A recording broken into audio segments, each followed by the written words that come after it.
It is 6:06, and I'm going to call this meeting to order of the Champaign County Board Community Violence Prevention Task Force. Uh, Clerk, could you please call the roll? Carter, Here. Esri, Present. Furtado, Lokshin, here, McGuire, Present. Michaels, Present. Patterson. Here. All right, could I have a motion for the agenda? So move, Carter. All right, Carter, Esri. All right, any discussion? All right, seeing none, all those in favor say aye. Aye. Opposed? All right, could I have a motion for approval of the minutes from June 21st, 2022? All right, any discussion or edits?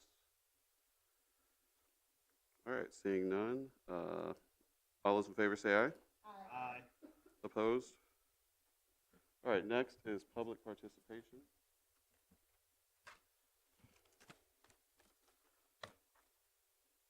Vincent?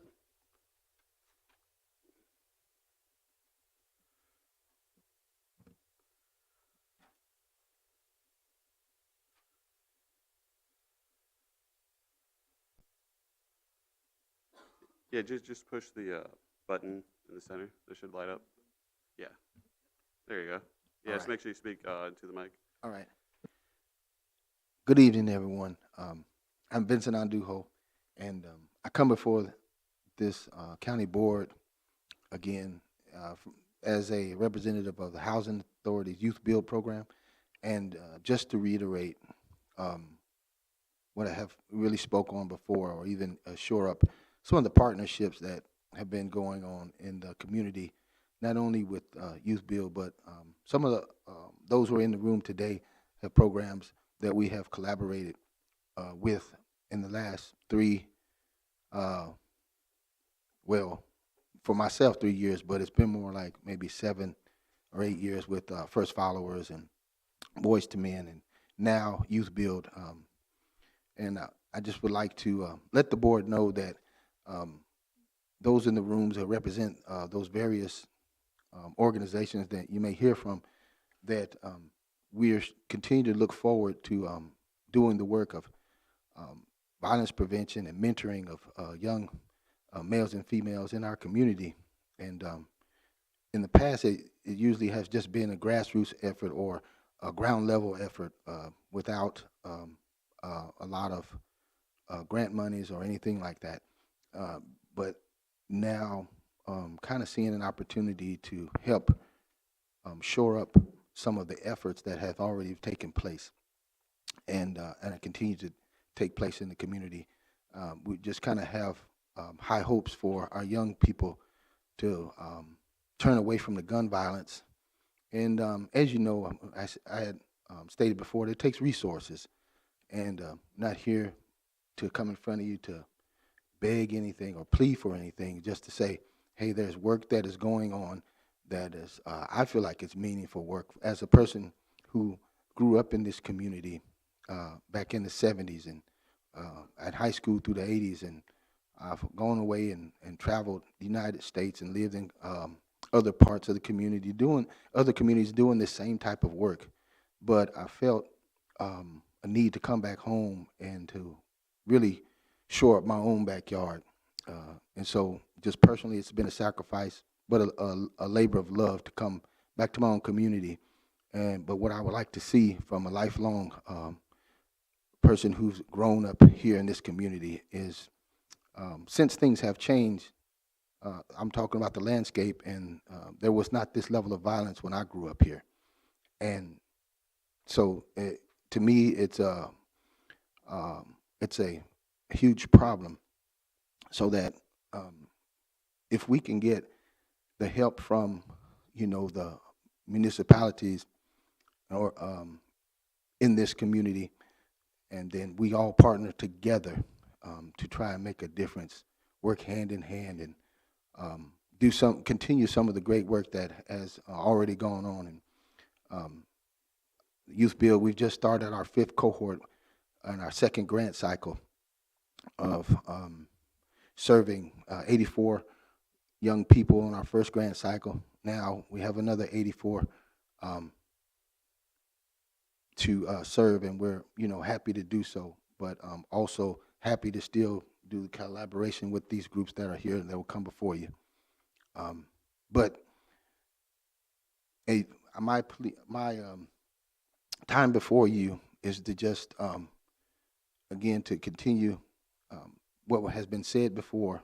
As I came before you, to just place upon your hearts some of the work, and then I would invite you all out to come out, and come. You're free to come and visit Youth Build at the Housing Authority and come see for yourself some of the programming that we have going on. But I'm just saying that it takes a village because Youth Build is one entity, but then there are other groups in this room that are reaching some of the younger. Our age group is from 16 to 24, but there are those who are reaching the 10 through 16, and even the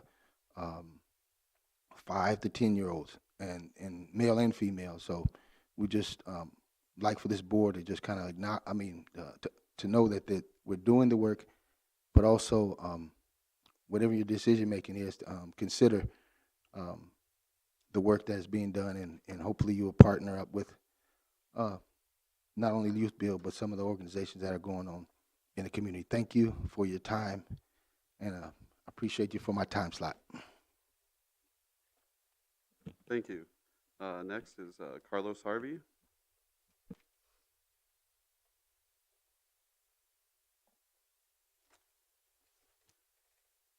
Good evening. My name is Carlos Harvey. I'm born and raised here in Champaign-Urbana community. I'm a proud owner of and operator of A Cut Above the Rest Barber Academy. I'm planning to collaborate with the H3 Youth Initiative here to try to prevent some of this gun violence. We can't stop everything, but we can get one child at a time. I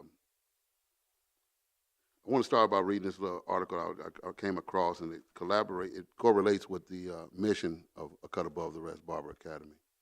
Over the past several years, community gun violence has increased exponentially. Members of the community who advocate for greater efforts to eliminate gun violence continue to call for initiatives that address the root causes of violent behaviors.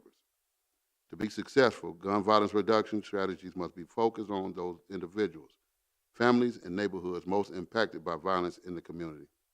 In the city of Champaign, the individuals who are most impacted by and most likely to be involved in gun violence are Black African-American males between the ages of 15 and mid-30s.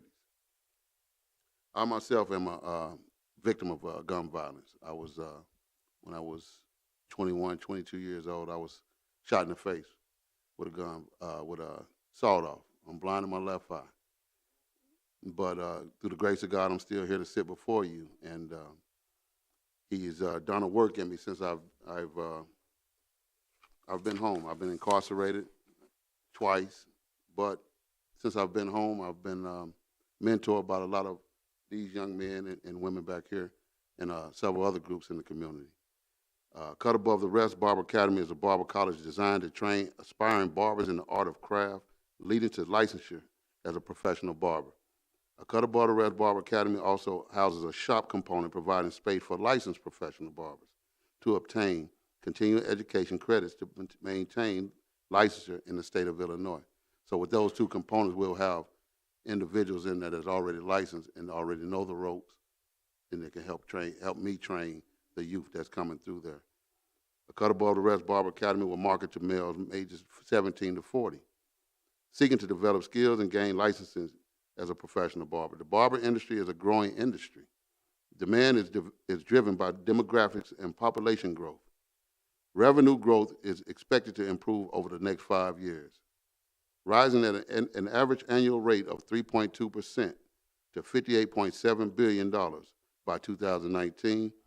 This will be driven by increases in per capita disposable income and declining unemployment over the 5-year period.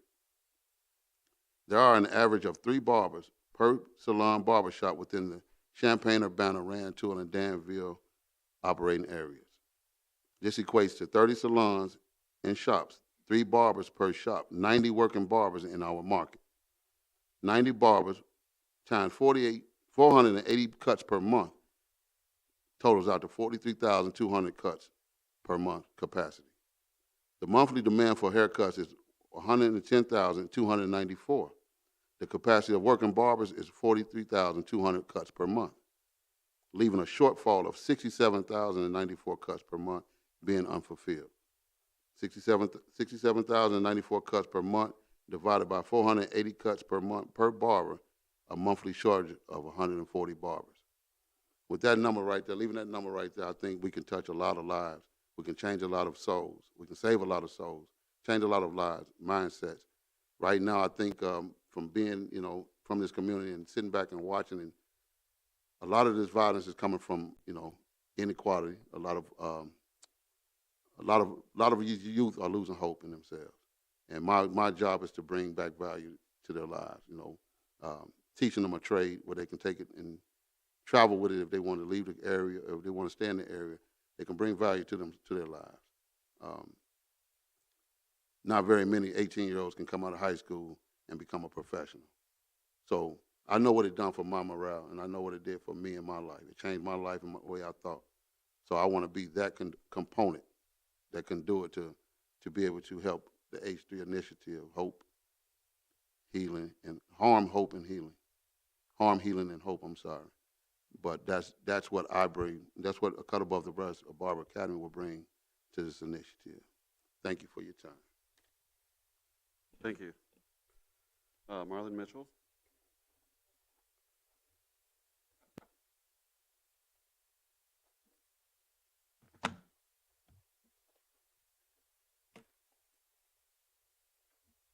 All right, good evening, everybody. Again, I appreciate you all's time and the space so that I can just share some thoughts about this community violence. As you all know, I grew up here in Champaign, Urbana. I've been here for a long time. And I myself have been impacted by community violence, gun violence. 2018, I lost my brother to gun violence. So it's been 4 years since that has happened, and a day doesn't go by that crosses my mind. So every time you hear about a shooting or a gun violence victim, me, my family, we reset to square zero. We go all the way back. So, needless to say, I have skin in the game, and this is a passion project of mine. When we talk about, let's come up with some strategies, let's come up with some answers, let's come up with some ways to address these root causes of violence, and gun violence in particular. So maybe about a year and a half ago, we sat down, a group of like-minded community activists, organizations, not-for-profits, came up and we started to develop a strategic plan. And out of that time, we've been meeting monthly, at least once a month, to build a coalition, which we've come to call H3, which stands for Harm, Healing, and Hope.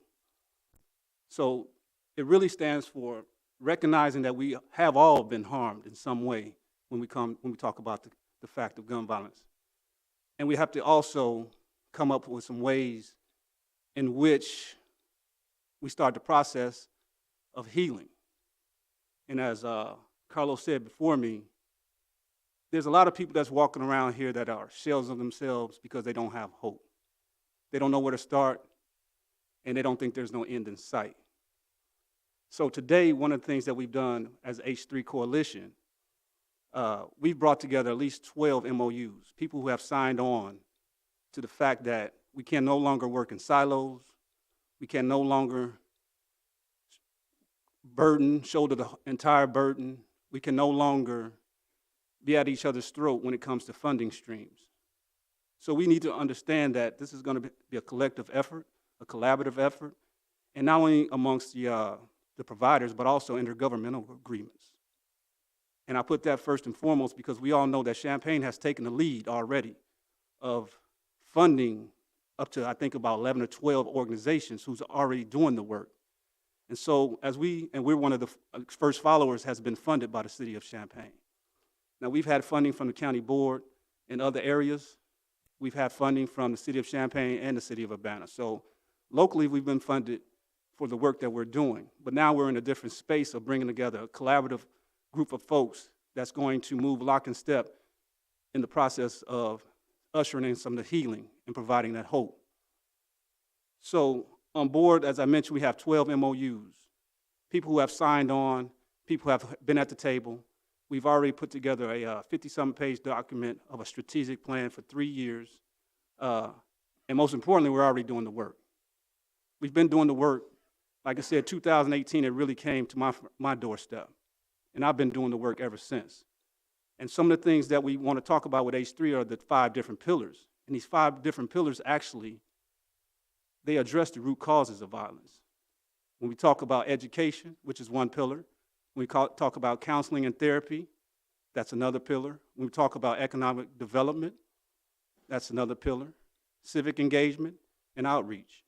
So these are all things that we have to energize and activate the community to come to the table and be more or less the pilots of their own lives, because we can't police our way out of this situation. The government can't govern this way out of the situation. It's going to have to take a community effort. And that's, in a sense, what H3 has done. I'm sure you all have seen the document by now, and we've been doing the work. And some of the things that I really want to highlight is the counseling and therapy component of it. As we all know, it's not a hidden fact that predominantly African-American communities have been impacted by gun violence one way or another, whether that's the perpetrator or, I don't want to call them victim, but the person who have been victimized. Somehow, some way, that's just a fact. And so here in Champaign County, one of the things that we've done, with one of the programs that we've done with the pillar for counseling and therapy, we have a network of 5 African-American licensed clinical social workers who have signed on board with the H3 model to provide telehealth for those who have been impacted by gun violence. And so I just want to throw out a few statistics of the work that we've already started and the work that we hope to continue with some of the ARPA funds, because we do want to expand and build out. So as of today, we have 7 clients, 3 emerging adults, African-American males who have been impacted by gun violence. We have 4 mothers who have lost, 3 of the 4 mothers who have lost sons to gun violence. And there's a 3-step process to this whole, into the counseling and therapy. The first is there's an intake where they use the ACEs model to try to get a background on the individuals so that they can start to address some of the trauma that has been caused for folks up to the age of 18. And then there's a complete assessment where there's 2 different types of assessments that are employed. And coming out of these assessments, there's a individualized plan. And part of that individualized plan includes up to 6 counseling sessions. And then on top of the 6 counseling sessions, coming out of the 6th counseling session, there's wraparound support services. So this is a long-term plan, but at the same time, we have to have resources in order to continue this. And so those are some of the things that H3 has already been up and running doing, amongst other things. And there's been collaborations in the community. Like Vincent spoke earlier, we've been working with the Housing Authority. I mean, when I say we, I mean First Followers has been working with the Housing Authority over the last 2 years with some programming. And then also, we have some education component. And one of the education components that I'm proud of, actually, is that we've signed up 4 different individuals who have not had their high school diploma. And the average age of that individual is 19 years old. So we have things that are running and things that are happening in our community. And I just want to just highlight that and elucidate that and just pronounce that to you all, to let you all know that we've already taken a step towards all of this. And so hopefully when you all sit back or discuss as a unit and talk about some of the funding, hopefully that you all can provide some of the funds for the H3 model. Thank you. Thank you. Next is William Kiles.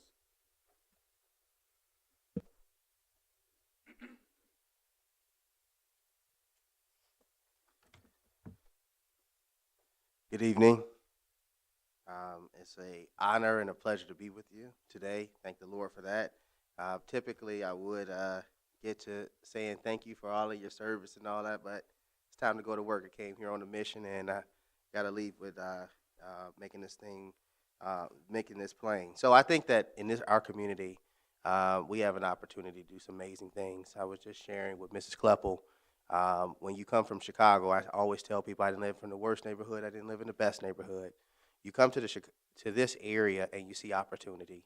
You see where you could take a little bit of money and it could go a long way and have a major impact. In fact, I believe that we could be one of the greatest communities, if not, because I'm a competitive person, one of the greatest communities in the world. The challenge is our mindsets. Challenge is our mindset. It's not resources, it's our mindset. And sometimes our mindsets cause us to argue amongst each other. They cause us to look down upon each other. It causes us to get frustrated with each other. And in doing that, it separates us. And so one of the challenges is our minds. And once we open up our minds and see the opportunity and really believe that we could be one of the greatest communities in the world, then I think that's where progress begins. Now, we don't want to leave black people out of that, do we? That's old. I'm a military person to an extent. Didn't do 20 years, but I did 8 years. But one of the things that we reminded always is to leave no soldier behind. So you can't leave anybody behind. And if we see people behind, we ought not look down and say, man, why didn't they have better parents or whatever the case may be? Because if you really start unpeeling the layers, we're all struggling. White people are struggling, black folks are struggling, we're all struggling. It's just that we struggle a little bit differently, and we communicate it a lot bit differently, and we're focused on a lot differently. If you turn on the news every single day and you see a black man with a gun, then obviously when you see him in person, you're like, oh my gosh. It's not that complicated, and we know that because we're here today. So I thank you all for your time and the reason why you're here. Mindsets are critical, and mindsets are important. I don't have to talk about the agencies that sit behind me and the ones represented by H3. You all know that they do great work. Actually, prior to the pandemic, from the city standpoint, we actually saw a lot of the work and the change, but it's something about sitting a kid in front of Zoom. You can't have grown-ups struggle with Zoom, right? How many people had their Zoom clothes on, and you know what I'm talking about, shirt up top, shorts on bottom, we struggle with Zoom. So if we struggle, then how won't kids not struggle? And so we saw a lot of great things that were happening, but pandemic slowed things down. They say no money, no mission. That's true. It's also, you go into a restaurant and say, dang, I love that cheeseburger. I want that cheeseburger. The person wants to give you that cheeseburger, don't they? The cash register said, you go up to the cashier, it says it's going to be $2.55. Sir, where do you get a cheeseburger for $2.55 in today's world? I don't know. But you go in and you say, you know what, I love that cheeseburger, but I don't have any money. And they say, well, they take that cheeseburger back. No money, no mission. It's not that complicated from that standpoint. And I have complete confidence of the individuals that are behind because they're data-driven. They're data-driven. And so I come in from an economic standpoint, obviously from an entrepreneurship standpoint. That's where African Americans have seen a lot of wins. The honest and harsh reality is most African Americans are underemployed. So imagine working in a position that you know you can do better, 15, and then you gotta settle just to, and then you might have to go get another job just to make it happen. We're underemployed just in general. So when you say you work for the university, that's great, but if you're underemployed, that means all of your that intellect, all of those resources go unutilized. And so entrepreneurship is where people find that place in life, and it's important. I could go down the data, but I won't do that today. I think that I'll save that for the individual meetings that we do need to have, and how do we prosper black business in our community. And it's important to say, black people say, why white? Why not Hispanic? That goes without saying that we want everyone to prosper. We're talking about black business, and that's important because as we talk about issues, no one has any issue talking about black problems, but we don't talk about black business, and that's important to have that conversation. I believe that the county is on a great path and has the possibilities to do great things. I believe that we do need to create pipelines from these organizations to broader, to jobs, to entrepreneurship. We need to have a policy that spells out with metrics. So if you all do $100 million in procurement, but it's only $1 million in actual wins to black-owned businesses, then that's where we can start to begin to have those conversations and how to win. I thank you for your time and for allowing me to be here and speak out today. I look forward to the conversation tonight. I won't be a part of most of it, but I will say I would like to have a lot of the conversations outside and talk about how we win, because I believe that with intention, with God, anything is possible, and if we have the mindset that we can win, we will win. Thanks. It's Crucian Stubbs.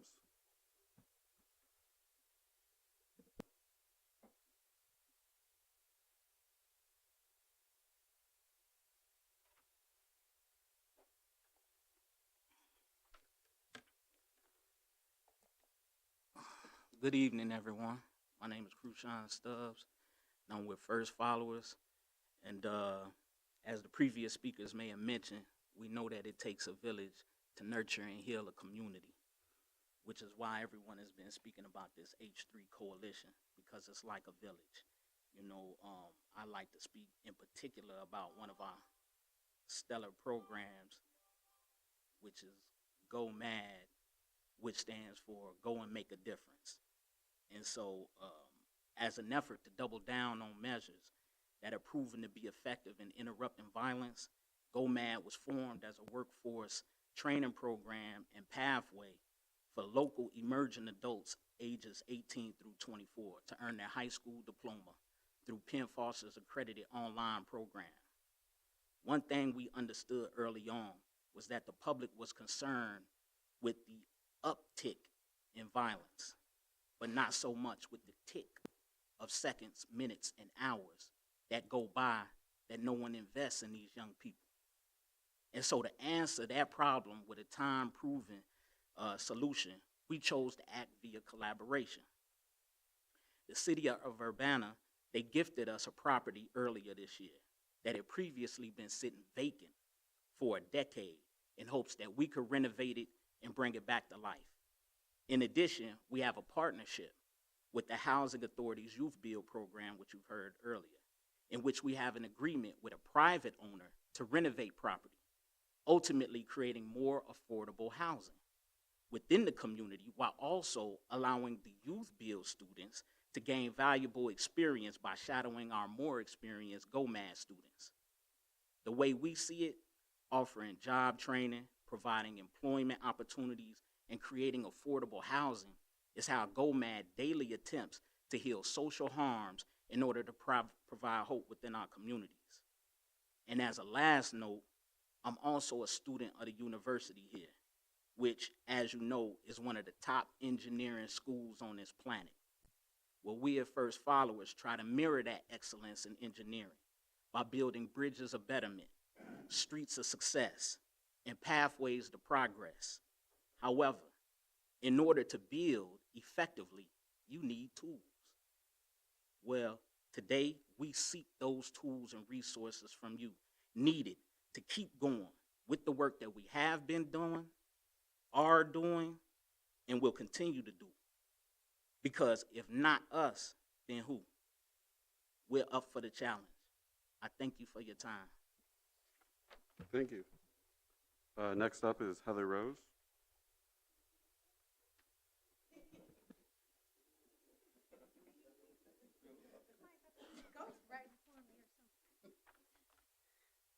Hi, my name is Heather Rose, and I am the owner of Forever Healing Us, LLC. I offer coping skills, coping strategies to the community. I was doing this I started about 4 years ago. So this is my fourth year actually offering it to the community in such a way that people are feeling safe, providing a space for people to be themselves, be able to feel free in crying and feeling vulnerable, and actually just having that in a place that some people wouldn't even think of. So I'm in collaboration with First Followers, in which I am in the pillar of the counseling and supportive services for the H3 initiative. So going forward, the work that has been done is me offering healing circles, specific times and workshops for people to come and actually just be themselves. We pretty much go over the 7 dimensions of wellness, in which the main areas is the emotional wellness, spiritual wellness, the intellectual wellness, and as the most important one is just the mental health part. A lot of people overlook that aspect, but it is about 1 in 4 adults that actually go through something that is pretty traumatic and or hurtful. So I want to give people a space, a place that they could come to and actually cry, and actually be okay in being vulnerable, or nurturing their inner child and not overlooking their shadows and the wrongdoings that we sometimes have to overlook. So I want to give people the chance and opportunity to just be themselves. It's okay to be yourself. For the most part, for what we want to do and what we want to develop is a system that maximizes the impact needed. So we want to try to get more funds. We want to try to get more spaces around town that people can possibly go to. I remember a coworker of mine, he basically states that they are high hope areas. These are places that people overlook. These are the places that are highly impacted of poverty and mental health and drug abuse, all of the things that we overlook, but also just don't really know exist. The deserts, the food deserts that are actually in the area as well, when there's no produce to eat. There's only hot chips and pop. You know, these things are that it really impacts some of our people in general, the BIPOC population. So to ensure healthier lifestyles and healthier choices and behaviors, I try to give people a chance and an opportunity to actually be themselves, like I said, and learn how to cope with life in general. So I go over meditation and mindfulness. I go over how you can actually start gardening and release some of that tension, how you can use yoga and stretching poses to release some tension in your body, in which we need to ensure that we are taking care of ourselves. I am pretty much focused on community health, holistic wellness. So I'm going to leave you with that, and thank you so much for your time. Thank you. James Tiger Corbin.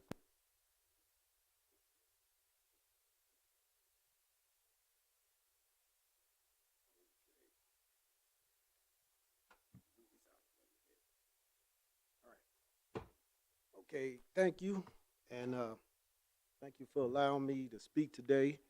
And my name is James Corbin. I usually go by the acronym of TIGER, which is Transform Your Goals in Reality. I usually use it as a motivational tool with a lot of these young men and myself, you know, to speak on that. But I just want to talk to you about 2 main components today of the H3 initiative, which is workforce development and economic development. So far as the focus with workforce development, our aim, just like Krushan spoke about, taking the young men, exposing them to different skill sets, bringing them into the whole workforce environment, getting them in, helping them build up have a good work initiative. You know, that's important. Just getting up every day, that consistency, getting up every day at 8 o'clock in the morning. Don't finish that day in the 4. These guys, they work hard. And that's very important. You know, if you don't have anybody in your house that's teaching those elements, then how do you expect these young men to see that's the way to go? Also, with workforce, we want to get them job readiness and keep them away from harmful things in the environment. By we tying them up in like Go Mad, they're going out, they learn how to do these type of different things of putting up walls, floors. That's keeping them out of that environment, standing on that corner. You know, get off the corner, There's no life in the corner. It's a waste of time. And, you know, you can be productive. They also learning their strengths and weaknesses. That's important. Because if nobody ever exposed you to these different things, how do you know you're good at it? And we had individuals come through there, some of the hardest guys, who, if you saw them, you would probably think this guy robbed you. But when it was time for this individual to hold a power tool, they were shaking like a leaf.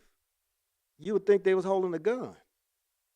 And it, you know, it's just the mindset. Again, it goes back to the mindset, what Will Kyles was saying. So that's with the workforce portion. Now, as far as the economic development, we have been collaborating and working with like the Black Chamber of Commerce. We just collaborated with Justine Peterson from this last presentation to get economic development or economic resources now to the individuals who've been through our cohort.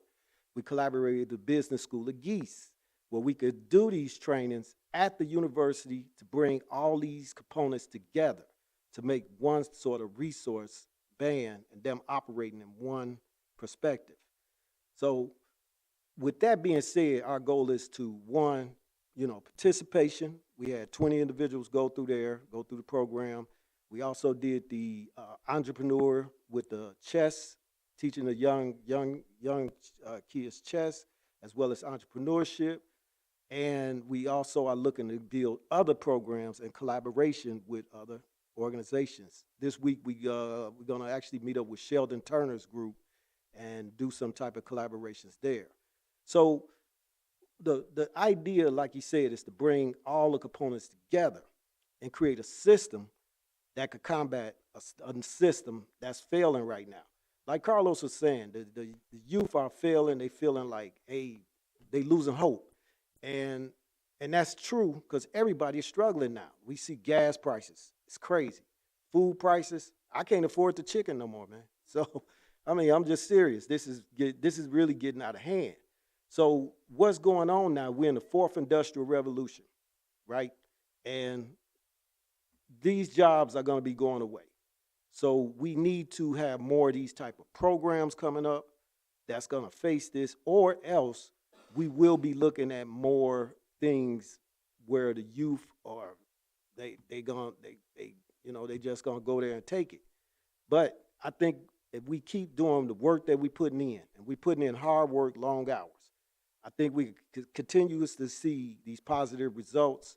The work that Heather is doing, you know, just teaching them how to cry and talk about their problems and issues or the pain and trauma. That's a big step. What qualifies for this? What give us qualifications for this? I think life experience. Like Carlos said, most of us been impacted. Marlon, brother, he lost his brother. I've lost family members.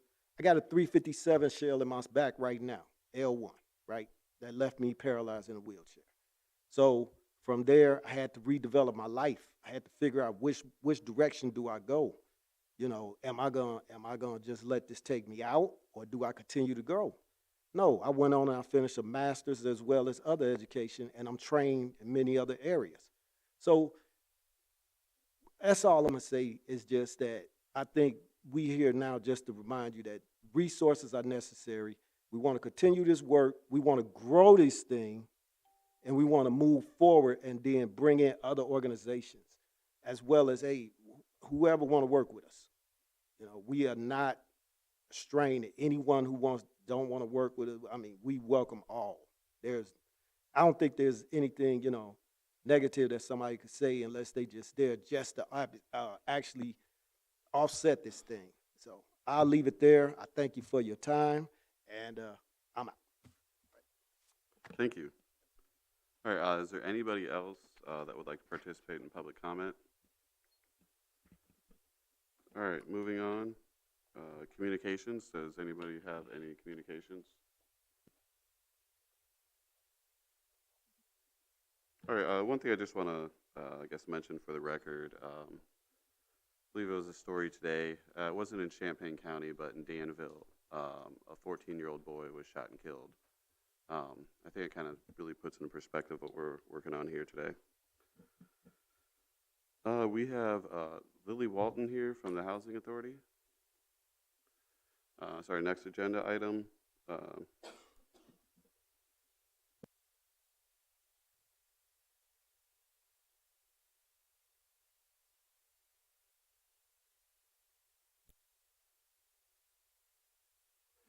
The button.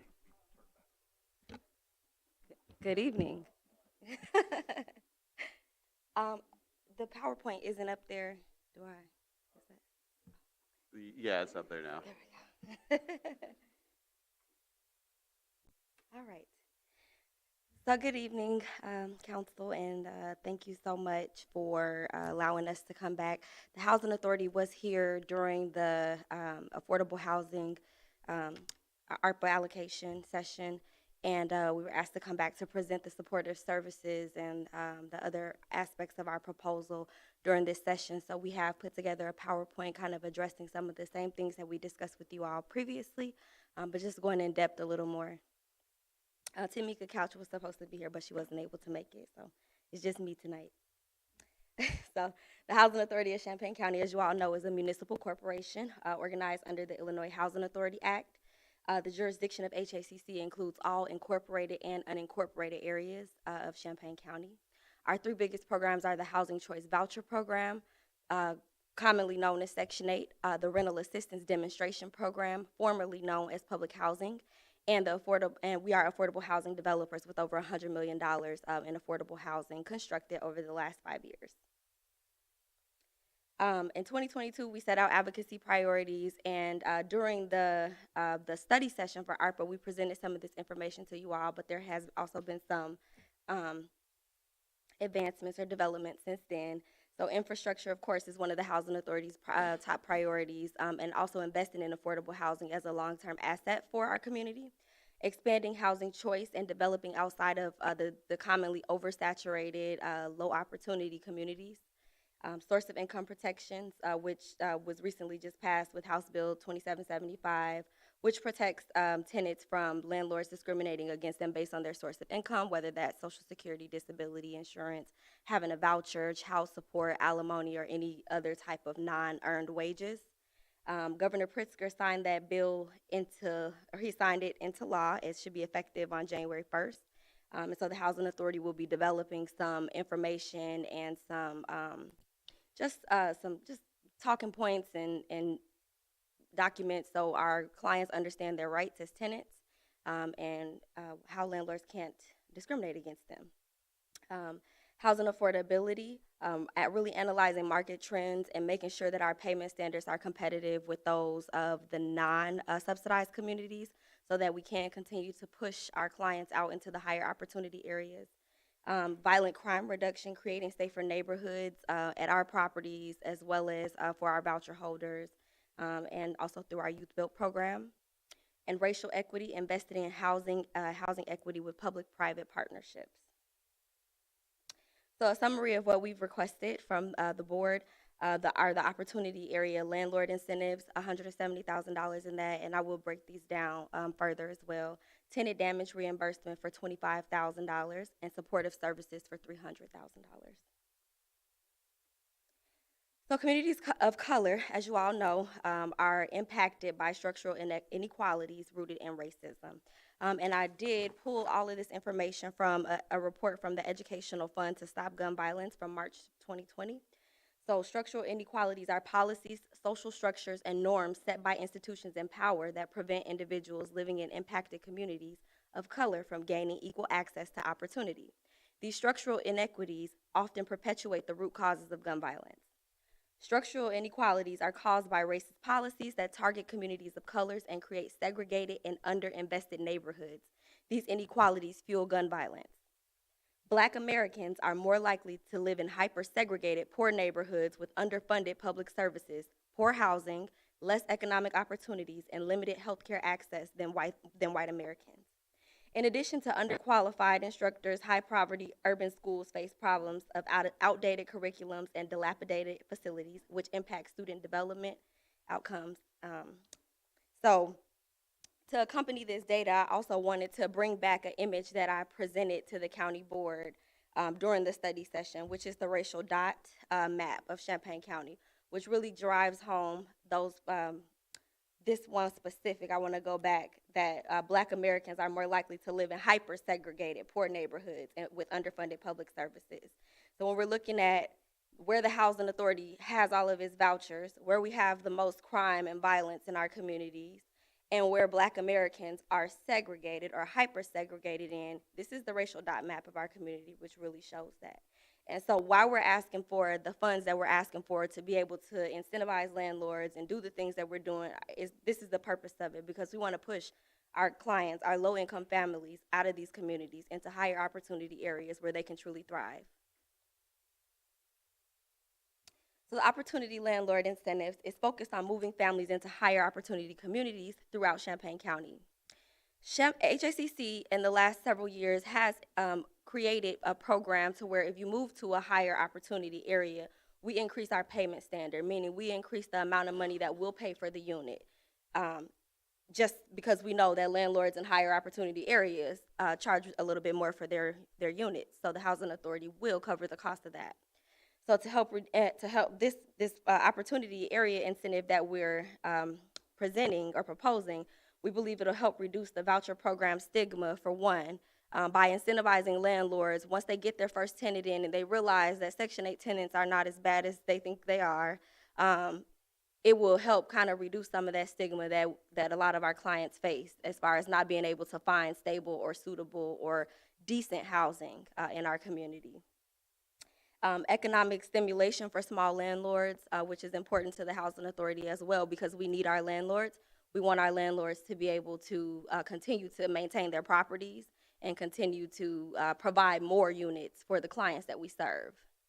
And then it can help reduce the spikes in rent to avoid payment standards. So one thing that we know as the Housing Authority and that we've been discussing in our advocacy groups is that because of the House Bill 2775 that just recently passed, landlords are going to increase their rent so they don't have to adhere to the Housing Authority's payment standards.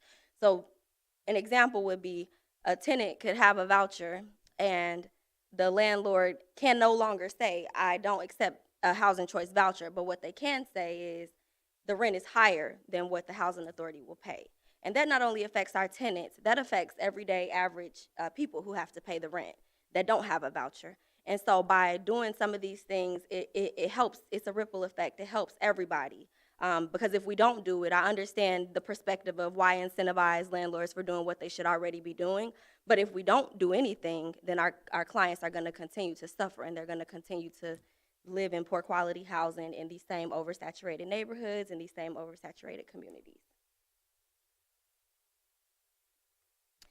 So the opportunity area incentive structure that we're proposing is for a low family median income, this is based on the U.S. Census tracts. So what's considered a low income, a low medium income area, 50% of median income, we're proposing a $500 incentive. We anticipate up to 90 moves or 90 lease-ups within a calendar year, and that would be about $45,000. For a moderate or middle, we're proposing for a $1,000 incentive, and for the upper, higher opportunity areas, we're proposing a $1,500 incentive. And again, what this incentive does is, even if the landlord does, and a lot of times you'll see that the payment standard is, landlords may increase the rent just by $70, just so they don't have to take a HCV tenant.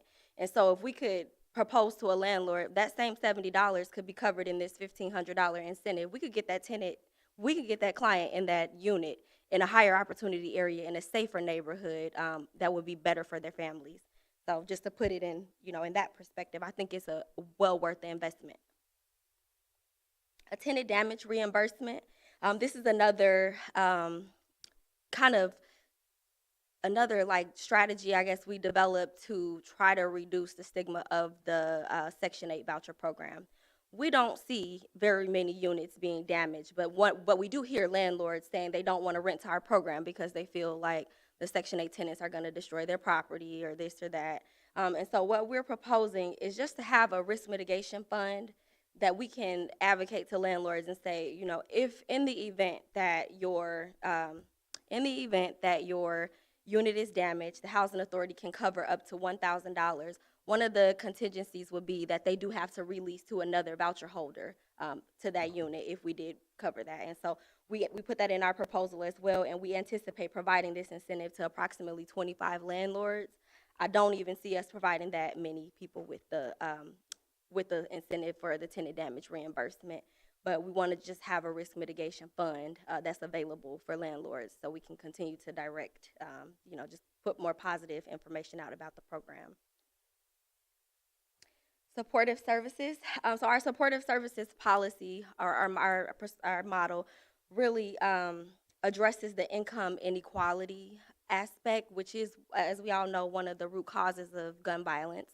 And so we believe that that stable housing is really like a three-leg stool. It's going to take a physical unit, a rental subsidy, and elective supportive services. So if we put a low-income family in a unit and just say, boom, there you go, you got a house, you got a voucher, you're on your own now, they're not going to be very successful. And we're going to continue to see some of the same cycles return and continue. But with supportive services that really get families stable, we'll be more able to, support them throughout the life of the voucher and get them successfully off of the program within the 8-year term limit that the Housing Authority has. And so some of the supportive services that we're proposing are application fee assistance, security deposit assistance, housing search assistance, utility assistance, transportation assistance, critical documents, moving costs, furniture search, phone minute cards. And the Housing Authority was given 114 emergency housing vouchers through HUD, which is how we designed and developed this supportive services model. And we have seen so much success with the 113 vouchers because HUD gave us $3,500 per voucher to help families and make sure that they were stable. And so through that, we've been able to get people housed, they're stable, they have furniture, and the literally homeless off the street having furniture and having the support they need. If they have students who are school age that may have been struggling, we've been able to get them connected with the Youth Build program. And so there's just been so many good things that have come from being able to have this supportive service fund. And the Housing Authority is often seen as like the warden. We give you your voucher and then that's it. You follow all of our rules. But through having supportive services, we've been able to really connect with our clients and ensure their success throughout the term of their voucher. And then again, the Housing Authority, our main goal is not to keep people on housing assistance.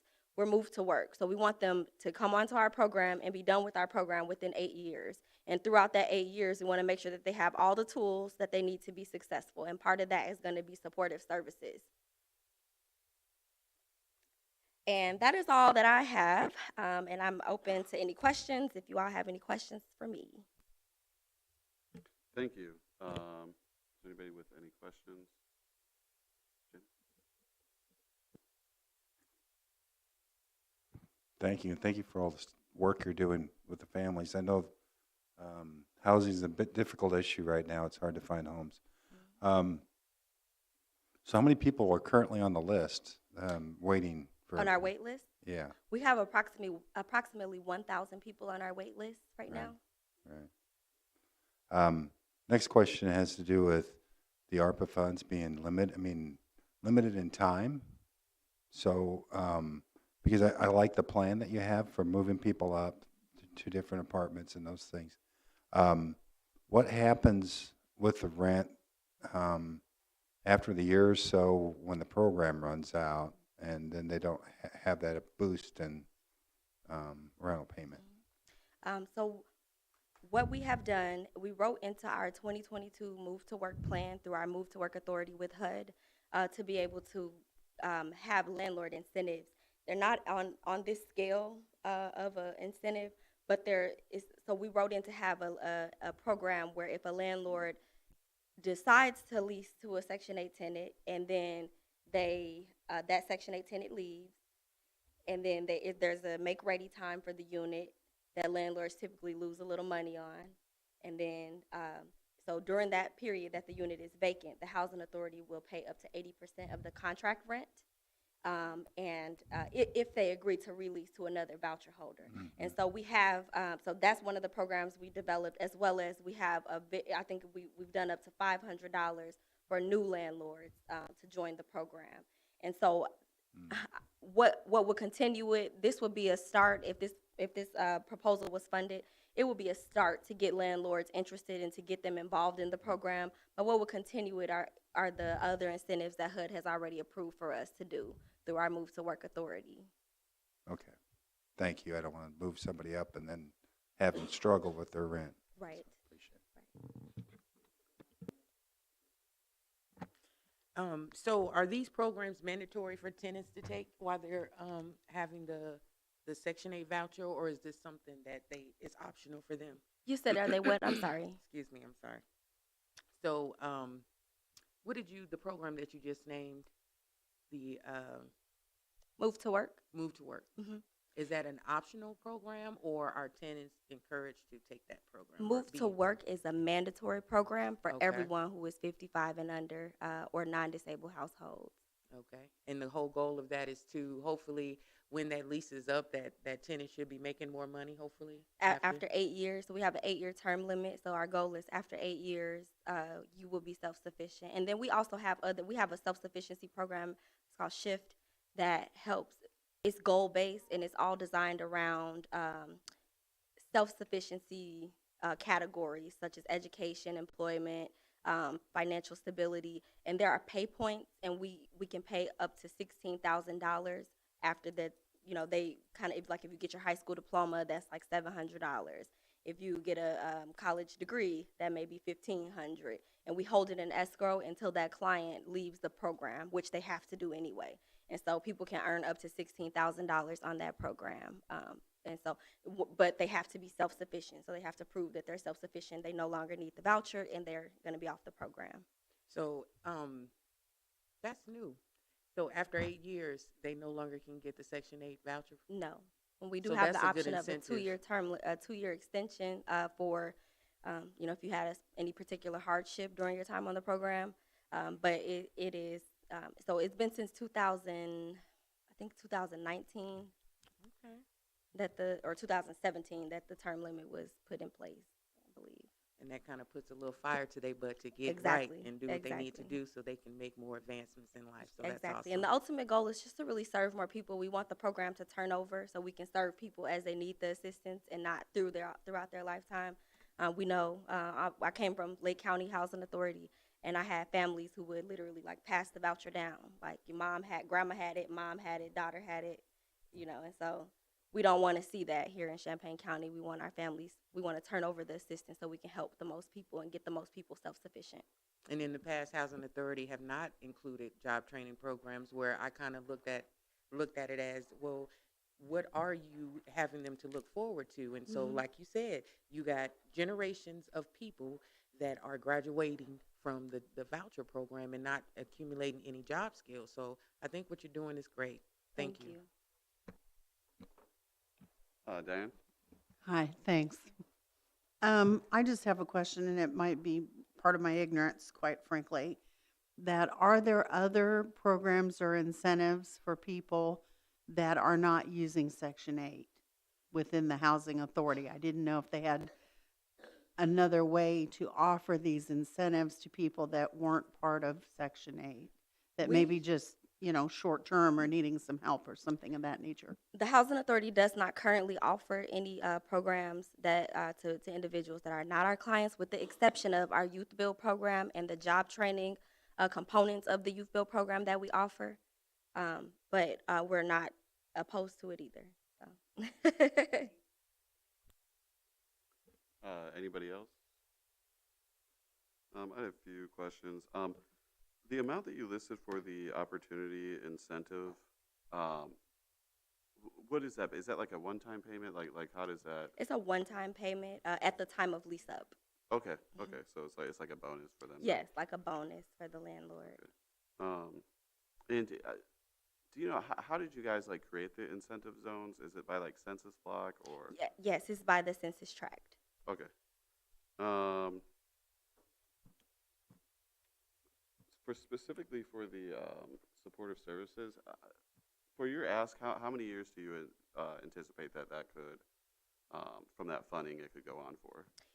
What we anticipated was, so we looked at the number of moves that we had within a calendar year. This is how we came up with the number. And so we based that number off of how many moves we have. What I think that funding could do is probably about 18 months or so, 18 to 20 months. Um,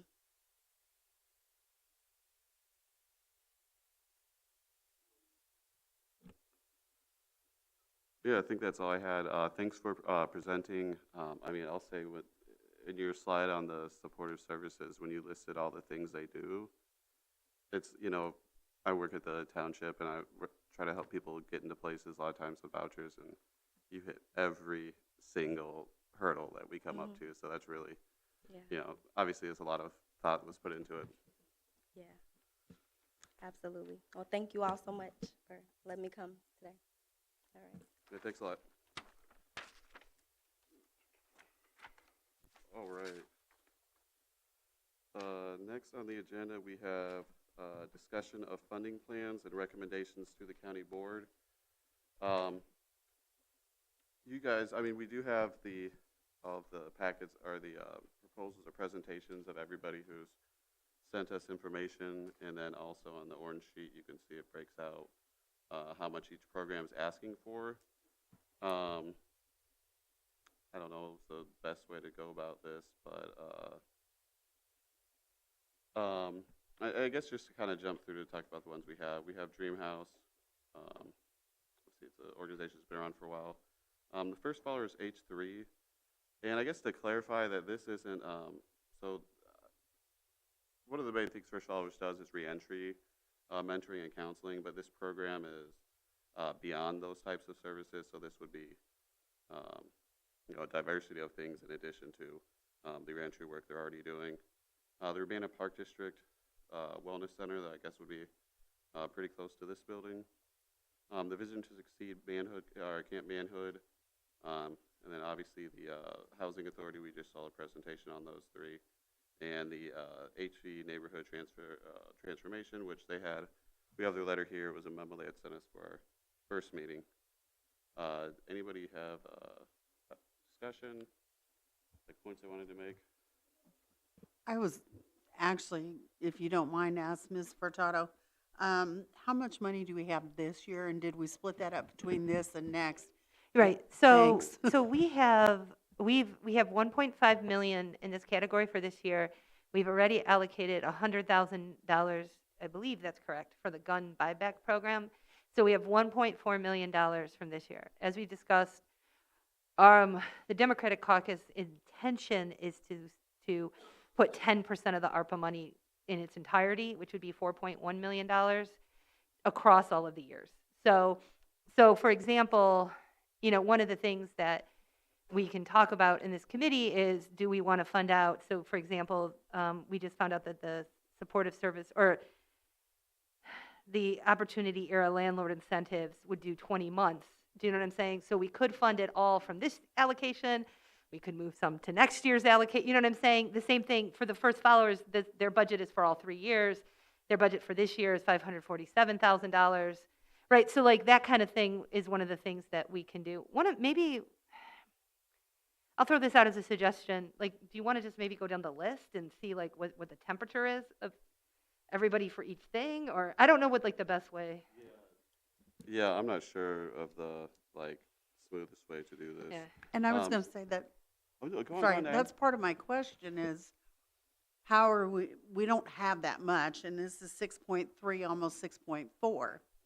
And so that was part of my thought, is breaking this down to what are we looking at for this 1.4. And Yeah, because- I would agree. I think it's fine for us as a committee to like signal, like, like if we do decide, for example, to split out the housing authority thing, to say, we think we'll do the other half next year. You know what I mean? I think that that's okay, but I think what we need as a body to do is to bring back to the full board. So at the full board meeting, we could give Darlene and Kathy direction on which of these multiple potential MOUs to start executing. Keeping in mind that at the last meeting, how many MOUs did we give you to do? Like 6 from the small business committee. So do you know what I mean? Like there is also like a capacity issue at some point with some of this. I have no doubt. All right. I guess, I don't know, I guess I'd like to maybe make a proposal and then, you know, we could discuss it. And I guess I could also talk about why I have my preferences. Um, I, w- and I guess like Stephanie said, we've committed the money for the future, but as far as the budget goes, we're looking at the 2022 and there's 1.5 million. So we'll keep that in mind and, you know, I guess how we approach it. What I would like to fund is the H3 program, the Housing Authority Supportive Services program, both of those in the full that they're asking.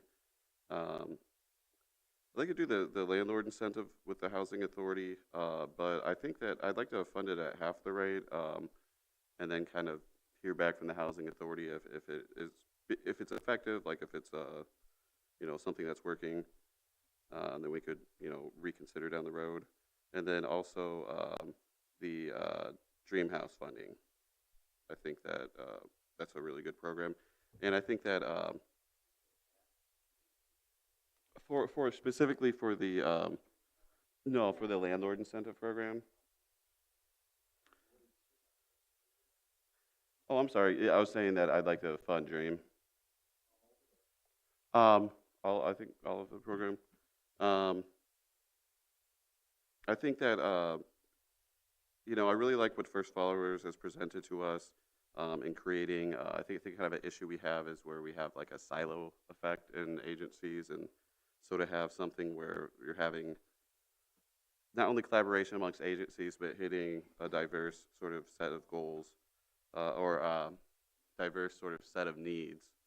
And I think that really, you know, comes to addressing, you know, gun violence. I mean, there's some prevention involved. There's response to people who are experiencing trauma, and then there's also, you know, creating opportunities so that people can pursue a more positive path. And for Dreamhouse, you know, they're targeting the youth, and I think that planting a positive seed early on is really, in the long term, gonna, you know, help with this issue. So that's what I would propose for this year, 2022 budget. That would come out to $1,412,280.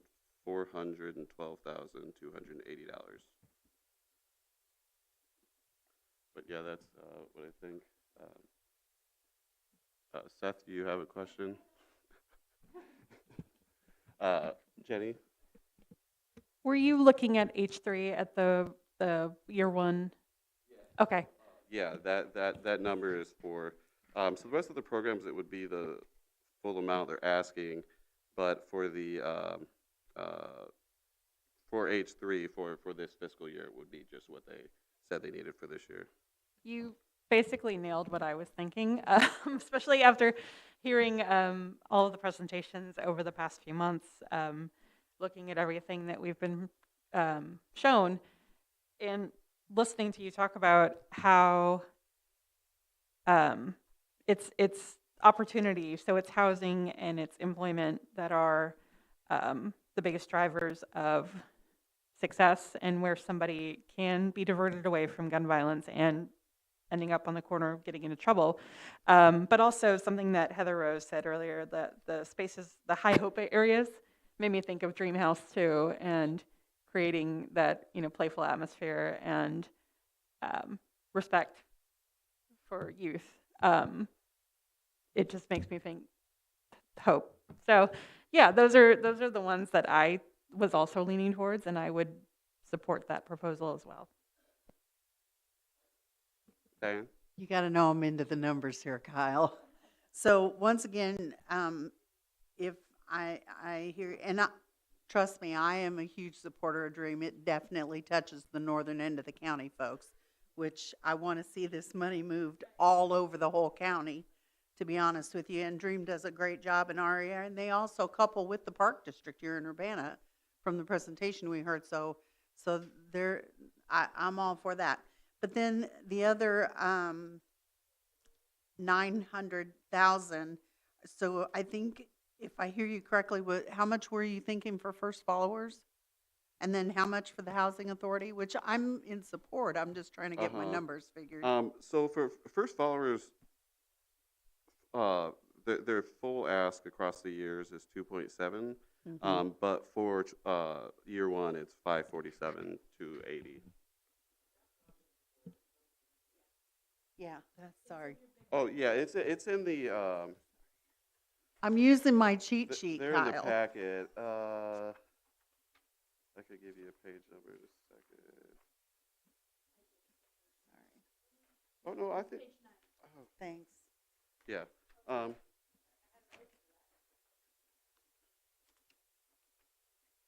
Yeah. So yeah, they're at the bottom. It has 3 columns of year 1, year 2, year 3. So 500 for Dream, and you're looking at 547 for First, and how much for housing? Because there isn't much left for housing, and they have 3 pro. 380. Wait, is that 365? Can't be. Is it? Yeah. What did they ask for? That's what. 170. Is that? If it's okay, I'd like to amend Kyle's motion Yeah. slightly. So we have $1.4 million left. I would support, and I think all of the I want to say this, I think everything that was on here is worthwhile, and I don't think anything that's on here is not worthwhile. I think in terms of the direct services, the reason that I like Dream and First Followers is that they're umbrellas and that they have other organizations with them. And I do take seriously that this money is limited and will go away. And so Dream House and to me, First Followers are the 2 that are on the list that have the potential to go after real grants that are outside of this county and bring them here. That isn't to say that I don't like Vision to Succeed or the HV neighborhood transformation, but they're smaller. And if we fund them, it's like we're kind of just giving them money for this year. Whereas I think either one of those organizations, I would encourage them to go under H3 or under Dream, and I think that they could do that. Do you know what I'm saying? And they could be part of those coalitions. And then we have this grant person that we've got in the county, and I think once we've kind of get this going, tasking that grant person to think about how do we bring in more money for the 2 big things that we're funding. And I do think Dream is important because it reaches Rantoul, right? And so I think that that makes sense. So what I would recommend, or what I think I could go with Kyle's recommendation. I have to admit, I have a hard time with the landlord thing. I'm just going to have to get over it. You sold me that it's a good idea, even though it's like kind of goes against my heart, like because I feel like they should do it anyway. But this ain't, we're also paying people to sell us their guns. So I guess, sometimes you incentivize people to do the right thing. So I'm just going to have to learn to live with it. But my one suggestion might be that if we do $385,000 for housing authority, so $300,000 for the supportive services, half for the landlord, with the idea that we also are planning to put more money into housing in the future. So like you could come back to us for the second half, right? And then I would kick First Followers down just a little bit to maybe 515, because that would be actual math to 1.4 million. And the reason I say that is not because I don't think they deserve the full bore, is that they gave us a very, very specific 6-month budget, and we're not going to execute the agreement before like 6 months. We would have had to have it signed right now because this committee, did the work and it was important. So I think if 515 would be more, by the time the agreement's executed, it'll probably be, towards the end of, we have to bring it to the full board. So even if Darlene's folks could turn it around in a week, it would really be more like a 5-month budget. So I think that seems fair to me. And then How much did you say? 515, right? Right, and then it adds up to 1.4 million. And then First Followers can come back for the second part. I would encourage Dream to come back for the second part. And I want to say this, I'm not against the Urbana Park District ask. I am against it if Urbana isn't going to kick in any money.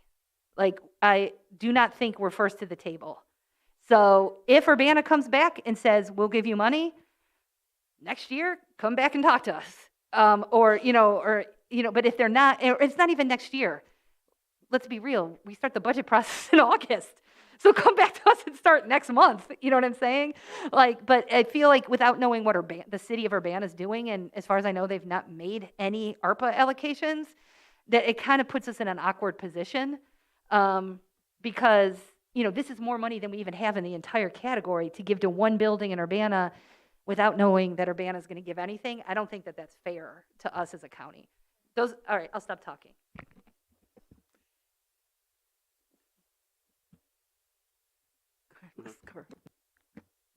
Thank you. Definitely excited for the money that is going to be used and put towards programs, organizations that are already doing the work. So with that in mind, I definitely, of course, support First Followers, Dream, and Housing Authority. And I picked them to be my top three because, like you said, they're already in the community, they're doing the work, and I think with the funds, as they, you know, one thing that I like, first of all, is that there is so many collaborations within these organizations. So we're not just giving the money directly to Dream or just directly to First Followers, because they are circulating with different nonprofit organizations. And so the Park District, I was thinking, I even talked to Dr. Storr about that as well, because I just known in the past that that has not been an option for kids that look like me in the community. We could not afford, you know, their programs. I did understand when he gave the presentation that he would try to make it more affordable. But for right now, I think the organizations that should get the money for right now. And then I also agree with you, Dr. Furtado, as far as Urbana not knowing, or we don't know what the allocations is going to be with their ARPA funds as well. And it is definitely going to be here in Urbana, so I think they should give a nice portion of the asking request. So yeah, Dream, First Followers, and Housing Authority, definitely. If that needs a second, I'd like to second. We can still discuss. Yeah. It was just second. Jim. Sure. Thank you. When Marlon was talking, and I think these programs are great, you know, I've been involved in these programs for years. We have a lot of this stuff going on, the training and all those things that we're talking about. And it's great that, especially the people that he's identified, that it's important to support them. But I was confused by the fact he said there's only 9 people in the program, and we're talking about $2.5 million. And some of these programs that we have also aren't fully used, and they've been funded for years, including some of the RPC funds programs. There are needs in the community for this, but when we look at this list of spending, most of it goes to individuals' salaries or specific organizations, and I don't know how you're building really a program and how many people you'll actually serve. I know that First Followers funds from mental health, while you'd say you would support 100 people, in the end you'd 15 to 30. I have kind of an issue with putting this type number of dollars into this program without any real understanding of whether the number of people that you're going to serve, and none of that's listed here. So You Jim, have it almost is. 400. Can I finish? Oh, yes, speaking? sir. I didn't interrupt Sure. anybody else. Because I do see the housing authorities programs and DREAM and some of the other programs, not saying not giving money to First Followers. I'm just saying that an incentive for more housing when there's 1,000 people on the list for housing is very important. I see that expense as more important, and I'd like to see all that funded. The smaller ones, Vision and HV, also, for the same reasons, we take care of that issue. I don't have as much of an issue with the Park District. I'd like to see it funded, but I'd like to see DREAM funded. So while I I know there's a lot of support here for First Followers, and I like what he does and what they do in the community also, but it seems like it's going to a limited number of groups. And it's a large chunk of our money, but the city of Champaign and Urbana is also funding these programs. So I'd like to see the money more spread out and used with a lot of the other organizations and not so much funded into H3. Thank you. Sorry, and I wasn't meaning to interrupt you. I was just meaning to say that there is actually in their actual proposal, they have several different programs, and they do actually have goals for each of those. So like 30 people for the counseling in the third year. Like, yeah, if you keep flipping through it, they actually have numbers of targets for each different component of the program, and which different entities are going to work on those programs. So, you know, one program has a goal of 100, one program has a goal of 25, one program has a goal of 30. And one of the things I like about the H3 and also DREAM, but specifically H3, is that the groups that they're partnering, so there's 11 different groups that they're partnering with that are going to help do these direct services. I love First Followers. The First Followers came to me and said they could do economic development and train people how to be barbers and do business incubation, right? I would just be like, no, you can't. Like, you're awesome, but you cannot possibly do all of that. So, but by putting this team together, I think that, to me, is what is powerful. And the fact that the team is both people like Courage Connection. I've known of them for years. I think they're phenomenal. But then at the same time, we have Heather's group. You know, the first time I ever met Heather was at the last meeting that we had, and she's new. And I feel like, to me, one of the reasons I like these collaborative models is getting people like Heather in the same room as Courage Connection, right? It like, so that the smaller, newer groups can learn and collaborate with some of the more established groups. And I think both the H3 and the DREAM do that. And what's really interesting, with slightly different groups underneath each one of them. You know what I mean? I mean, there is some, I think the housing authorities with every group. So there is some like overlap, but I do think that, I actually think they actually have some pretty specific goals. I think they're ambitious. I think both groups are ambitious. I think that they're ambitious, but that both proposals really have actually thought about what are their goals for this first year to try to fund.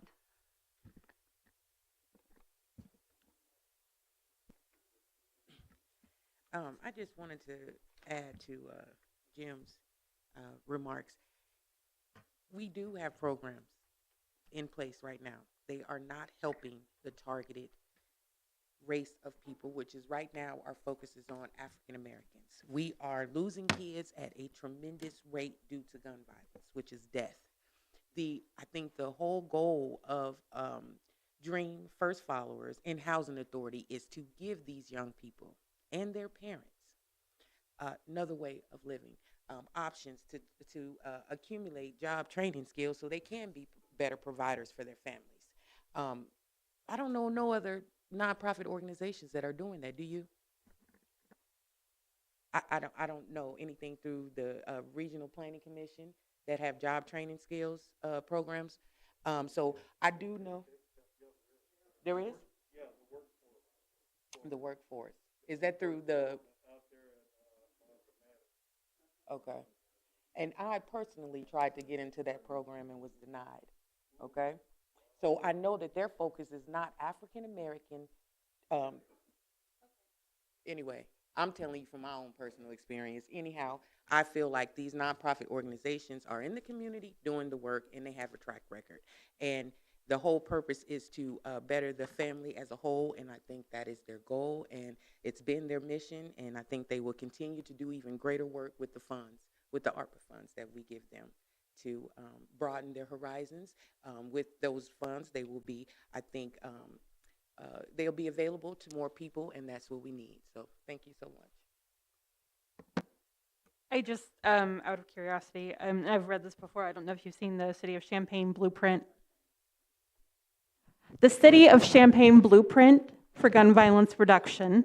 If you've read that, I know that you said that and it's true, First Followers did receive funding through that. It's for a different program. I just want to make sure everybody saw this is for their Go Mad, which I cannot remember who brought that up this evening. I'm sorry. Yeah, it's the same group, but it's a different program. So there looks like they're focusing more on the job training and the education elements through the funding they're requesting via us, and the direct 24-hour support, case management, and the GoMad, Go Make a Difference program through the city funding. So it's not a double dip. It's not, I think, ineffective to try and fund both of those programs. So I'm happy to work on that on our end through the job training. And Diane? Yeah. I'll say I'm not always a fan of first followers for some of their other purposes. However, this one to me is focusing on the 16 to 24, the 18 to 24. I wrote those down. The thing that caught my eye on this is that this is for the youth to be given skills and helps and things like that. So to me, that's why I'm probably more in favor of this, because of the collaborations, because it seems like everybody really is kind of working together in a lot of things, but they need an umbrella, kind of like the RPC is we're the conduit for them to receive grant funds and things of that nature. So I like that this is about youth programs and skills. Yeah, and also on page 8, or 5 or 8, 5 in the center, 8 on the side, of the H3 packet, it does list the MOUs and letters of support to kind of give you a show of, as of now, who they're currently working with and plan to partner with on this project. So it's really, I mean, it's really a lot of different, there's different aspects of this program, or different pillars, or like kind of general categories, and you know, you have different organizations doing different things in there. So it's definitely, you know, it's not one organization like Stephanie said earlier. It's not one organization trying to do, you know, a million different things. It's a collaboration. So I think that's important to remember. All right, anybody else? Aaron? I guess my only, this kind of gets into the whole, you know, it's such a small ask for the Vision to Succeed. But just my thoughts, I don't know. It's one of those, how much, it was just have been brought forward before, how much, I guess if you don't fund it all, how much good is it going to do? But my thoughts, just with the numbers, with the 515, because it sounds like this is a program that's ongoing, it's going to happen. My thought was maybe just instead of 515 to H3, because again, like you say, maybe if it's a 6 month, you know, 5 months to 6, make it 500 and give 15 to the Vision to Succeed, and just make the H3 first followers and even 500.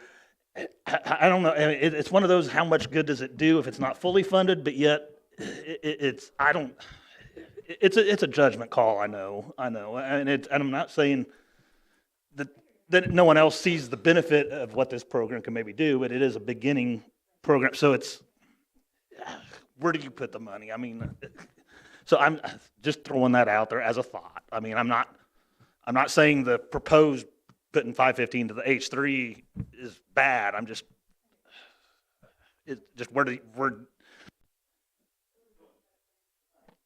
If I remember right, isn't Vision to Succeed with Dream? They're not? He didn't say that they've done it. It sounded to me like they're kind of I guess related. I mean, they talk back and forth, but as far as the actual program at this point in time, they aren't necessarily funded, is what I guess I would say. I mean, they've, like I say, what I was hearing, they've talked, but they just aren't funded at this point in time through Dream. Okay. That's what I heard. Could be. That's how I put it. Because I do like that program too, but in my mind, the reason why I didn't mention them in my top 3 is because I thought they were in collaboration with Dream. So that is, I do think that that is another good program. You know, I gotta find out some stuff though, but I would definitely like to fund their program if they're not in collaboration with Dream too. Jenny? I think part of the confusion is because they do something so similar. Like I know Dream does a lot of the outdoors trips and the what do they do in Missouri there? Yeah. And if I remember correctly, their costs were very low per program, like per camper, I guess, for their program. But yeah, I don't know. I mean, because it is so similar, like, is that doubling the efforts of Dream and First Followers, right? But also, could $5,000 to $10,000 make a difference when the costs are so low? It is a toss-up there.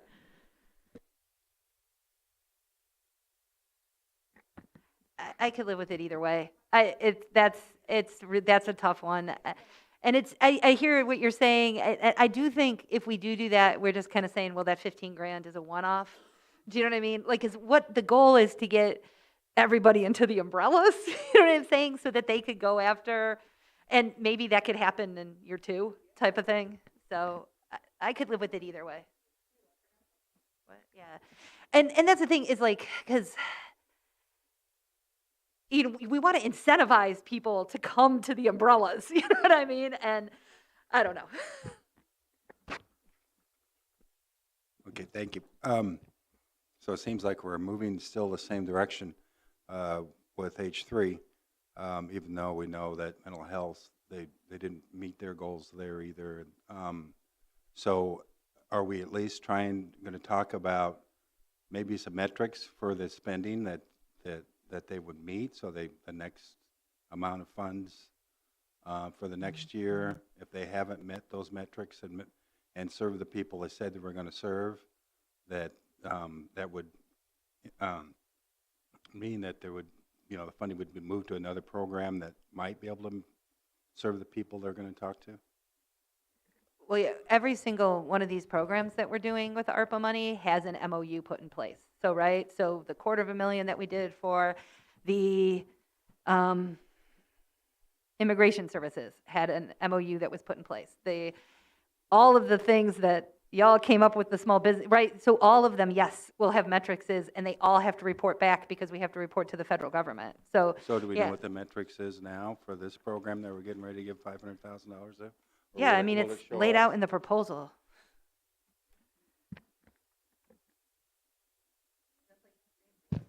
What are they, since it's a specific program we're going to talk? I know you said 30 and 100. Is that for all 3 years? That's almost $17,000 a person. No, it's for the first year.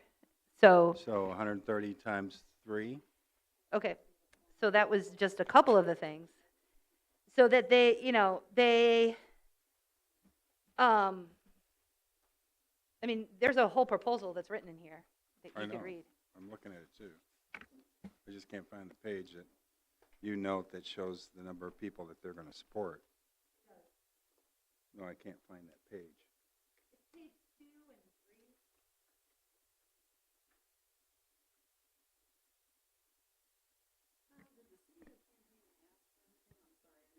3. No.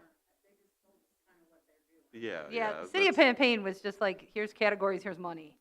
This is way more detailed, to be frank, than, I mean, I think what they're doing is awesome, don't get me wrong, but they kind of gave money at the beginning. We kind of had a different, I feel like there's 3 approaches. The city of Champaign was like, here's money, let's go. We're let's talk it to death, let's go. And Urbana's like, hanging out. Those are the three approaches that I've seen in so far. So, so for example, for counseling support, what they're proposing is that they're going to hit 30 people that will be allowed to have up to 12 sessions, right? Like, so they have metrics for each one of these things, in the same way that Dream did in their program too. So I do see those numbers, 125 people for the pillar targets, business technical assistance, another 16 for the club. So then, and if this is a year, that's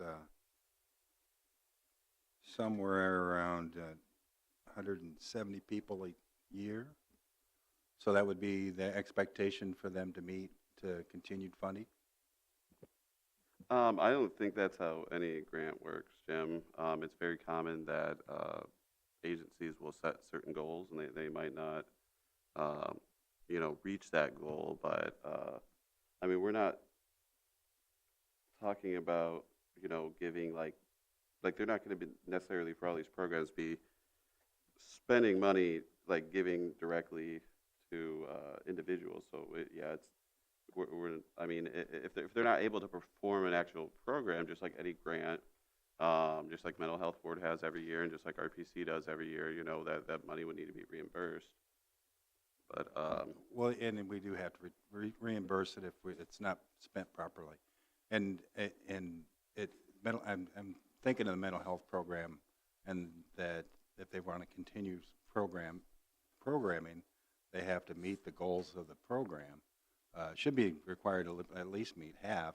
I mean, there are other programs that do succeed, and most of the programs are looking for funding, and I'd hate to see us fund support programs that don't meet at least 60 or 70% of their goal. Can you at least let that them we continue to attempt fund them. before you done already said they done failed? Say again? I'm Can sorry. you at least let them attempt to reach their goals before you already saying that it's I was basically like repeat- it's a failed I've been project? repeating mental health, the mental health funding they've received, and the goals were at 100, and And they every saw time they 30 meet their goal? No, they did not. They Exactly. failed their goal. They saw 15 people, or continued to casework 15. I'm just repeating what the mental health board's. I'm not going to Darlene? argue with the audience. So maybe it would be useful to have Marlon come up and talk. They have received funding in past from the Mental Health Board, and they have received funding in past from the WIA, which is the Workforce Center to work with youth of this age. Maybe you can talk, Marlon, about what you did with those, how many kids you saw, how many people you served, and what happened. Thanks, Darlene. All right, so essentially, if you look at the packet, there's nothing in there that says this is first followers, first of all. All right, a lot of the funds for the first year are going to partners, people who have already established MOUs with. And the second thing is that those numbers, for an example, I have Carlos sitting back here. I asked him because I know he services a certain demographic and age group, and there's a need in the community. So he and I sat down. I talked to him about the vision of H3. He said, well, this is what I can do. And so he hashed those numbers out. So if he has a target number of, within a year, say for instance, bringing a cohort of 10 to 15 individuals, what we would do is he would get funded with the personnel that he needs, the materials and resources that he needs to reach that 15 to 10 people to get them through a 9 months, 10 months, 11, 12-month program. All right, so to your point, Darlene, a lot of the things that you see in H3, there's no overlap, meaning the mental health board is for our reentry program. There's nothing in H3 talks about our reentry program and how we're going to fund that. When you talk about the GOMAD program, okay, specifically what the federal government has an age group between 18 and 24. All right, so we can't service anybody out there. But so through the last 4 years of us seeing this, we've had to turn people people around who are 25, 26, and does not reach that goal. So we're very specific on not doing any double dipping or overlap. Much of the H3 funding is going through the coalition partners, not first followers. The only thing that we have our hand in where there's money being allocated for is some of the civic engagement components, and that's doing some training, workshops, and different things like that. We're not funded for any of that. So in a nutshell, it is a coalition. And if we have to take the lead, meaning first followers taking the lead of spending the last year and a half of putting together a strategic fund or a strategic plan to bring on 10, 11 other entities who are typically not at the table, that's how we address that. So we're not double dipping.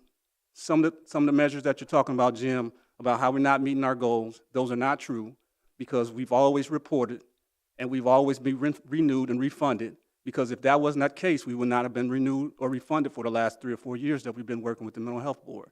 And those services are specifically for returning citizens. And there's nothing within that, the ARPA funds, that talks about returning citizens. And another thing, that we have a footprint that's in the community that has, over time, what we've developed or what we've noticed is that there's several different needs. And what I mean by that, if there's a gentleman that comes in with reentry and he needs clothing or a startup, just to get started with ID and all these different things, he may come in with some mental health services or needs, I should say.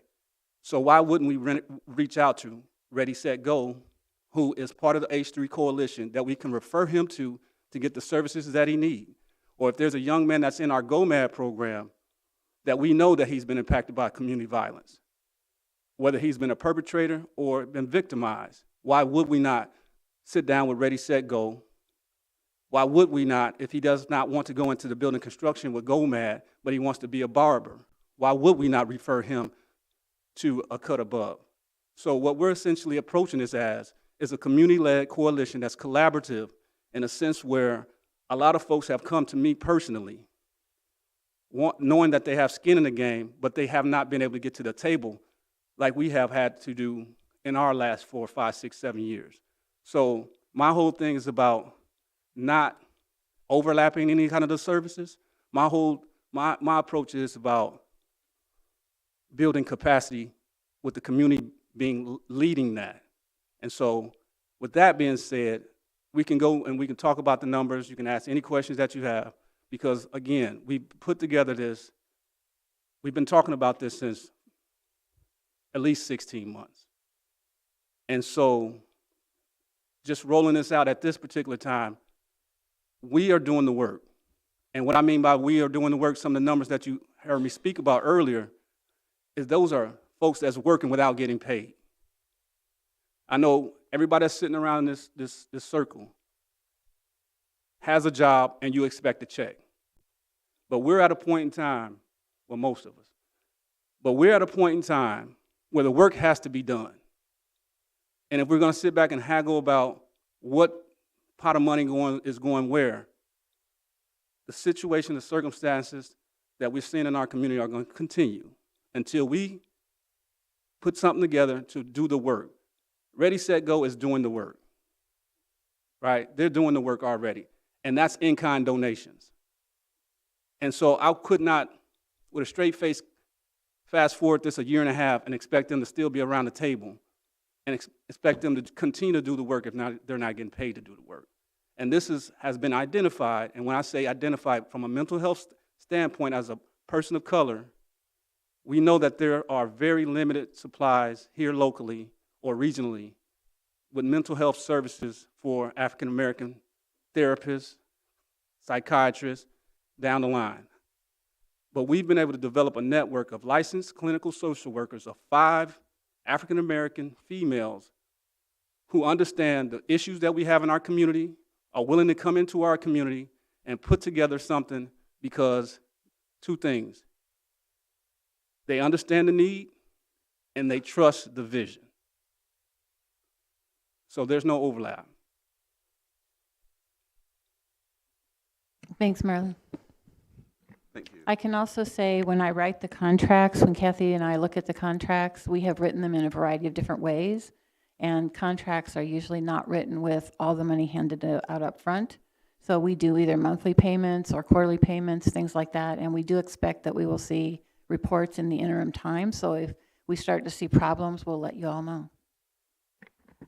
I kind of feel like we need to discuss Aaron's $15,000, yes or no. That to me is like the big decision that's kind of left.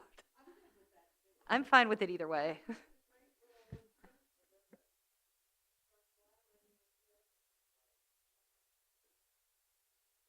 I hate to sound like a mercenary, but do you think it's more of an incentive not to fund it and say, look at the coalitions that are working together that we've been able to support today?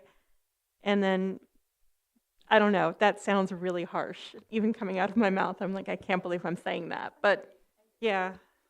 Sorry. I'm sorry, Jim, go ahead. Thank you. Well, I think it's just an incentive to keep working. It's like Marlon just said, that people have been working without being paid. This may keep them engaged. But I would like to know each item and what the expectation is that we're going to spend on each. And does this mean if we're going to fund almost all of our H3, that we expect to eventually spend almost the whole $2.7 million? Oh, yeah, they have a pretty detailed budget that kind of breaks down the expenses. And as Darlene said, there are mechanisms for accountability in place. So any of the concerns that you've raised, if that comes up, we have a system in place. And, Well, as I said, mental health did not follow through, apparently. They continue to... Jim, if you're going to bring up, I know if what you're I gonna bring up read, and if points I had it that available... are based on Kyle, numbers about can I agencies finish here, you speaking? need to And bring proof, because what you're doing right now without I can proving bring- these I numbers can that you're bring saying, proof if you don't should have brought believe that it, tonight because you because- knew it was going to be on the agenda. No, I didn't So I don't realize- It's think that something you should personal, be- and I think the I'm- man thing to do is to sit down and maybe talk with first followers, so maybe that you can hash out your I problems know a with lot them, about first because followers. he I've just been sat up there working and with named them all longer these than you have. organizations, and Can all I- you can I mentioned make- is finish first my followers, comments? first followers. It's something with you personally. No, okay? it's I've spending watched first $2.5 followers for million years in of this $4 million. community do That's work what it for is. free. And they continued on because they had the support of the community, and they have a track record of what they're doing. Okay? There's so a lot of what you got organizations going that- on that- is personal. No, and it's you need not. to be a man about the situation What you have is and personal sit down and speak because with you first want to followers support the about your program to the discretion point that of you have with their All right, loss organizations. of other people. Thank you. All right. If you're a chair and you would All control... right, Jim. No, Please. because No, if Jim. you were the chair No, and allow I'm the me chair, to... and I'm telling you, you need to stop Okay, talking. you can let her ramble She on. stopped talking. You need to stop talking too. No, I'm be- chairing this meeting. There's going to be order in here. Well, So then you please, ought to do it stop. then, I Kyle. just did. No, yeah. She Stop stopped, talking, so it was Jim. okay as The long as only I reason why don't there's get not to order talk. is Is because that you what you're keep saying? talking. You're acting like a child, Jim. No, Please I'm stop not. it. Yes, you are. I'm not the one being interrupted constantly. She interrupted me. You have interrupted other me. people. This is Stop, the world that I Jim. live in, and this, when I see these lash outs, I look at our youth, our community, and I see this is the type of mess that we're up against. But thank God for the ARPA funds, that whatever they apply for and I'm able to vote for, I will always vote for it, because I know what they do is good in our community. It's very much needed, and nobody else is doing it. Thank you. Can I talk about Vision to Succeed? The 15. I think that's the subject. I actually think it might be a very good thing. I was impressed with the gentleman's presentation. I think sometimes that with what he's done with his personal funds and getting personal funds was my understanding. Certainly a man from a disciplined environment coming from the, I think he said he was working up in Lincoln's Challenge up in our area too. So sometimes I think that kids may respond to a half a dozen in a group versus 12 in a group because they're more apt to talk or say things. Now, that's not to say you can't have 6 for 4 weeks and 6 more for another 4 weeks or something of that nature. So I actually really liked his presentation, and I don't see anything wrong with helping him get these kids out and work with them one-on-one with the type of structure that is his background, and then maybe veer him towards a collaboration and say, look, we're doing this as a one-time shot thing, and here's where we go. Now, back to the other option. Every year we have new choices and decisions to make, so nothing is automatic in the following years, is my feeling. Thank you. I really encourage everybody to start thinking, because listen, we're going straight through this, and God bless you, we're going to go straight into the budget process in which we're going to be having these conversations for the next year. And we have gotten the money, so we actually have it. So we are now officially allowed to start talking about it because it's real. So I would be fine with amending the proposal to be $500,000 for first followers, $500,000 for Dream, 15 for the new program whose name I forgot just now, and $385 for Housing Authority, $300 for the services, and $85 for the landlords. I'd be fine with that. All right. You just got to raise your hand, Chris. It's the button in the center. Thank you. I just want to put in a word here that I've seen some, every one of these programs looks really, really helpful in their own way. And we're not making widgets. We're not making nuts and bolts, something that you can churn out and count with a lot of confidence. And I just want to kind of point out that Ms. Lily Walton's map showing some of the target areas of concentration included an area in East Urbana. And I'd like to hear some of the folks talk about how they could bring their programs there. So much of it is focused in Champaign. We have our own particular problems in East Urbana, and we could sure use some help there. And I'll close with that. And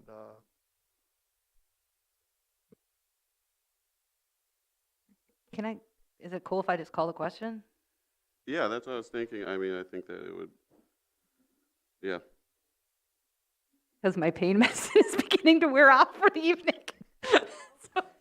Yeah. All right. Yeah, why don't we do a roll call?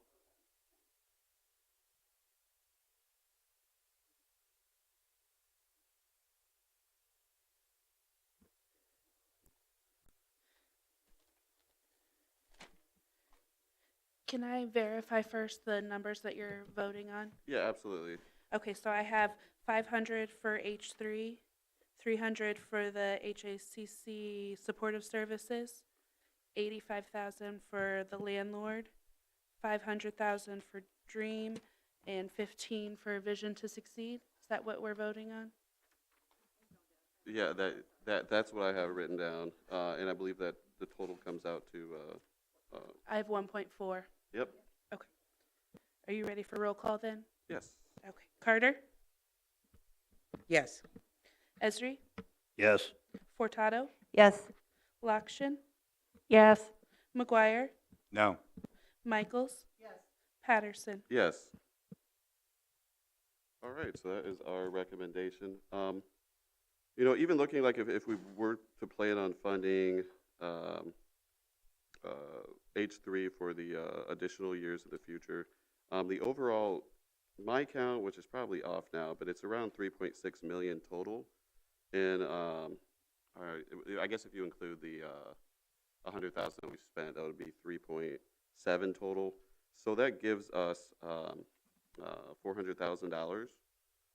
That is, the county board has said that we want to prioritize towards community violence that is not allocated for now. So I think that gives us opportunity if there's additional programs in the future that we want to fund, or if there's programs like, I know particularly the Crime Stoppers, we had talked about increasing the amount and them to look into that and let us know if they want additional offer. But I'm thinking stuff like that we could revisit in the future. I don't know if stuff comes up individually. I don't know if it's necessarily something that we should do as the task force again, or if that's just something that can go on the ARPA section of the county board meetings. I feel like, I think the task force is good, but I feel like we have nothing to do until after the next budget cycle.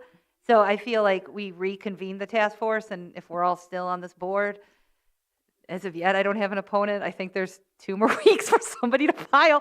So, but, you know what I mean? Like, so if we're all on this board, then, you know what I mean? We could just come back after, you know what I mean? Because what we'll do again is with this budget, we'll do the same thing. We'll put money into categories, and we're going to have to be doing this again. But I think the task force worked pretty well. And I think, and there might be groups out there that haven't had an opportunity to come talk to us. And, and who knows, maybe Urbana's going to come back and say, we're going to give $2 million and they're only going to need $500,000 to get it done. You know what I mean? Like, there's so many unknown factors. But I think this is a good start.